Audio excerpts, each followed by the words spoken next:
1.5 ժամ լսում եմ այս քննարկումը, մի քանի ամիս էլ հետևում եմ ու չեմ հասկանում վերջը խնդիրը ո՞րն է, ժողովուրդ։ Խնդիրը ո՞րն է։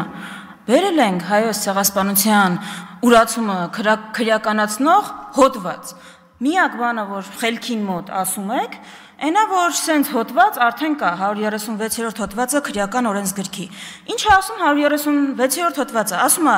ցեղասպանության ուրացումը քրեականացվում է, եթե կա եթե այդտեղ դա կատարվել է ռասայական պատկանելության, մաշկի գույնի, ազգային կամ էթնիկ ծագման կամ կրոնական պատկանելության հիման վրա, անձի կամ անձանց խմբի նկատմամբ ատելություն, խտրականություն կամ բռնություն հրահրելու նպատակով։ Ավելի պարզ հայերենով բացատրեմ, եթե այս նպատակը չկա, ցեղասպանության ժխտումը չի քրեականացվել։ Իսկ ցեղասպանության ժխտումը մեր մոտ քրեականացված է, եթե ցեղասպանությունը իրականացրած երկիրը տենց նախապայմանադրել ու պետական պաշտոնյան ուղղակի դա ասում է առանց այս նպատակները։ Չէ, քրեականացված չի։ Բերել ենք ասում ենք քրեականացրեք։ Բայց եթե դուք այդ ուրացման քաղաքականությունը չեք ավարում, եթե դուք այդ նախապայմանը չեք կատարում, ի՞նչ խնդիր ունեք։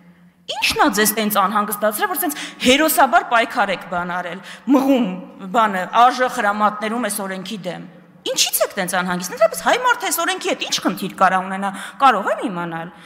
Իսկ խնդիր կարող ունենա այն մարդու այն թիմը ում ղեկավարը, ով օրինակ, երբ Իսրայելի վարչապետ Բենյամին Նեթանյահուն ուղ եթերով ճանաչում է հայոց ցեղասպանությունը, ինքը հաջորդ օրը ասում է, բանը,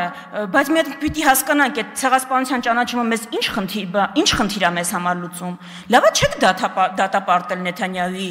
ճանաչումը։ Լավա նոտա չեք հղել դեսպանատուն, խիստ դատապարտել։ Այդ դուք բնականաբար այս օրենքի հետ խնդիր կունենաք, բա ոչ չեք ունենա։ Ընդհանրապես դուք որ այս տեմպերով շարունակեք, Թուրքիայի ու Ադրբեջանի ԱԳՆ Հայաստանի հարցերով զբաղվող բաժինները կարան լուծարվեն։ Մարիա Կարապետյանի պես մարդ ունեն ստեղ, ինչ խնդիր ունեն։ Հաջորդ բանը, ասում եմ, ինչ խնդիր կա Մարիա Կարապետյան։ Ասում է Միքայել Սրբազյանի խոսքերին Քրիստինե Վարդանյանը ասել է, հա, ասել եմ իր կարծիքն է, բայց լավ, եթե խնդիր չունեք, համ Միքայել Աչապայանի հետ խնդիր ունեք, համ ոնց որ իմ հետ խնդիր ունեք, օրենքը ընդունեք, միանգամից իր վրա մի հատ հոդված կավելացնեք, ինձ էլ նոր հոդվածով կդատեք։ Կարաք, Թուրքիան թույլ կտա ձեզ։ Էս է մեր հարցը, ժողովուրդ ջան, ասում ենք հայոց ցեղասպանության ժխտումը ցանկացած պարագայում, եթե որևէ նպատակ էլ չի հետապնդում, պիտի քրեականացվի։ Ու Հայաստանում բնական է, որ այս օրենքը պիտի լինի։ Թող հարց տան իրանց այն մարդիկ, ովքեր այս ձևակերպման հետ խնդիր ունեն։ Ու վերջում, դուք հասել եք այնտեղ, որ ոչ միայն ուրացել